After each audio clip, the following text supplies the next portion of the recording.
one psychological trick to increase all of your lawn care revenue. That is what we are talking today on the Lightspeed Social Agency YouTube channel. Let's go. Hey, I am Cody Owen, the owner here at Lightspeed Social Agency.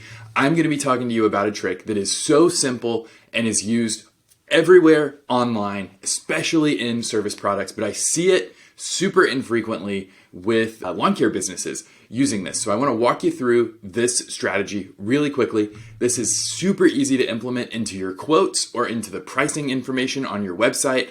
This is really good for companies that do like a year-round maintenance contract to kind of spell out the differences between the tiers of service. This is also, it works super well for mowing. If biweekly mowing may not be super profitable for you, but it's a service you feel obligated to offer. I'm going to walk you through how you can get customers to think about biweekly as a less than service, and they really need to be going up to weekly. So let's walk through what the system looks like. This is going to help you take customers from bare bones, just getting what they think they need, to people getting the ideal set of services from you that make your business more profitable. You can probably even get more customers into what you would consider now a premium bracket of customer through this one psychological trick. Okay, when I walk you through this, you're going to be like, oh, I have seen this so many places online. This is the good, better, best presentation, shopping cart style presentation of services.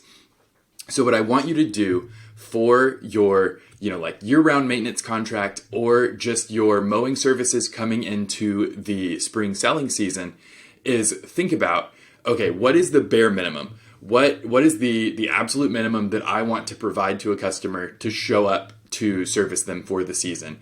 That might look like you want them opted into biweekly mowing and a fall cleanup and maybe weed control, right? So those three things, we're going to present those as good, right? Now, this is more than the average customer looking for mowing is necessarily calling about in February or March, right? Or maybe April if you're up north. Sorry, I'm in Texas, so I think about the mowing season as starting in February. So they're not thinking about fall cleanups, and they're not thinking about weed control yet. They're thinking about, man, my yard's about to start growing and I don't want to have to do it myself. I don't want to deal with the company from last year, whatever reason it is that they're knocking on your door now. Let's elevate what the minimum is. And you can always say like that you'll retreat back, but if you just present this to them, you're more likely to get them to opt into it because it's easier to take a ready-baked option than to ask for something custom rolled for you. So take advantage of that opportunity in your pricing to present to them, hey, this is what it would look like to have biweekly mowing service, a fall cleanup, and weed control all summer long and going into the fall. So present that to them. That's good, right? Then let's think about better. This is where you would actually want the majority of your customers to be. If 50% of your maintenance clients had this, it would knock your socks off. This would make your season, your year, and grow your business a ton. So this looks like let's think about this package not as the thing that the majority of your customers currently have, because I'm about growth. I want you to grow your business through using the strategy, not just slightly elevate it. Let's elevate the bulk of your customers into something better by presenting them a better option that is weekly mowing, it is weed control and fertilization all season long, it is a fall cleanup, it is maybe if you do like irrigation, winterization, that could be included in here, and present them pricing information for that better package. And we're going to put that in the middle and we're going to call it out and we're going to say, and this is language you have definitely seen before, most choose this. And let me tell you, if you're worried about that because you're like, well, I've never presented these packages to people, most have not chosen that. What we're going to fall back on here is that because we know the psychology of this system of good, better, best, we know that it presented with three options. Most people pick the middle option, right? So that's what we're falling back on here. We're going to say most choose this. You're going to lay out, this would be what you consider your best customer now, right? Your favorite customer who opts into almost every service you provide, maybe every service that's relevant to their home. And you're going to present that package to them. And what this is going to do is people are going to not want the good package, right? They're going to go, oh, I don't want good, I want better, right? You're setting these things up to compete with each other. And the person doesn't want a good lawn if they have the option for a better lawn. And so you could stop there and have just a good option and a better option. And a lot of people would pick the better option. But what you have to do to fully exploit this psychological trick is then have a best option that is crazy. This is, they're hiring you to be their grounds crew for their estate, right? This is the golden package. This is including all of your shrub trimmings, tree trimming, every single thing that you provide, painstaking soil analysis, whatever that looks like to make this seem like the Cadillac. That's maybe a bad example now. It's the Porsche of doing business with you, the Ferrari of doing business with you. This is an aspirational package, and here's the thing that you do when you have good, better, and best.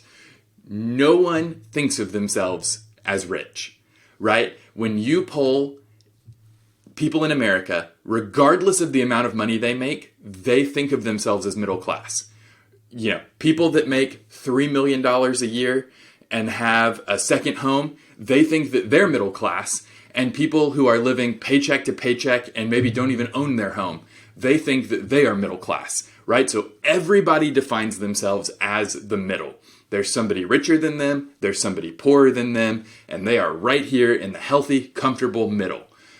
That is what we are working with here. So when we present them with two options of, like the good lawn care service and the rich person lawn care service, they might be inclined to fall back on the good one. That's good enough for me, right? I'm middle class. I'm not super rich. I can't afford the Porsche of lawn care service.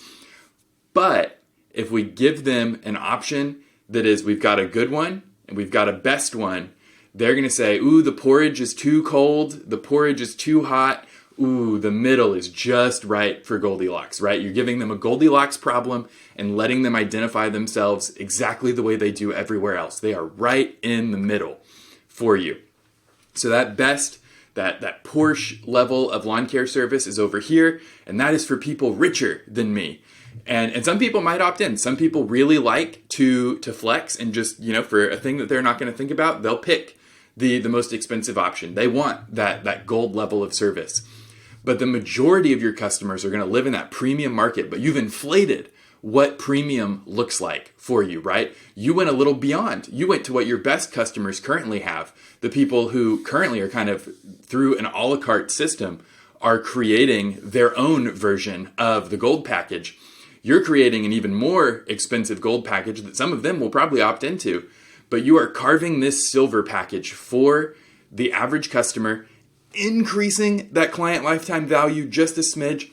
This is so powerful. I would encourage you, get this implemented, get a good, better, best pricing model implemented in your business before the spring, right? Get this figured out for how it's going to appear on your quotes.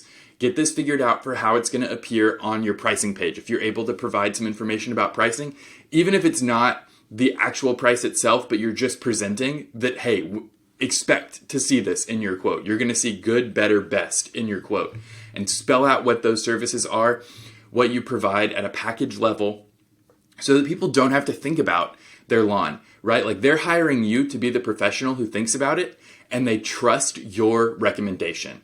So that means you have a little wiggle room here. Things that you think of as just upsells right now, you can probably get them pulled in for the majority of your customers. Get people where the baseline service, that better service for you, is mowing, weed control and fert, cleanups, whatever that looks like for you, whatever your best customers look like now. Try to make that the bulk of your business, right? Try to clone your best customers. That's a thing we've talked about a ton of times on the channel. Hey, if you are not subscribed, please click down below, smash the bell for notifications. That makes sure that you get this kind of information that we provide here at Lightspeed right into your notifications when it goes live on YouTube, so that you can be the first to know about our latest videos. Like this if you learned something today. That just lets YouTube know that, hey, people care about this. And let me know if you're implementing this in your business, or the biggest thing the best thing that you're going to eat this Thanksgiving. Let's do that. Leave a comment down below letting me know the best thing you're going to eat for Thanksgiving. If you're watching this after Thanksgiving, the best thing you ate. All right. Hey, I will see you next week.